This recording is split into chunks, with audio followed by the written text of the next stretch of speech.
Sem Luka, sem študent Pravne fakultete Univerze v Mariboru. Trenutno sem na izmenjavi v Göttingenu v Nemčiji. Na izmenjavi sem že od oktobra. Zaradi tega, ker mi je zelo všeč, pa sem podaljšal in ostanem celo leto. Če primerjam univerzo v Nemčiji in našo fakulteto, je razlika očitna. Predavanja sicer niso obvezna, tako kot pri nas tudi ne, razen za bolonjski program. Sicer pa se mi zdi, da profesorji bolj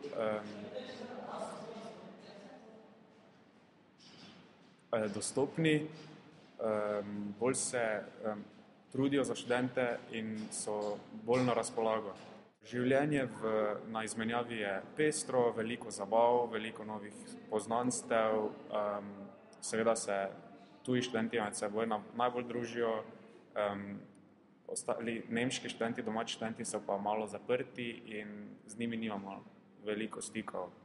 Na izmenjavo se definitivno splača odpraviti, zaradi tega, ker dobiš veliko novih poznanstev, veliko novih izkušenj, za nekatere študente tudi prvič samostojno življenje in pa vsekakor tudi veliko zabav.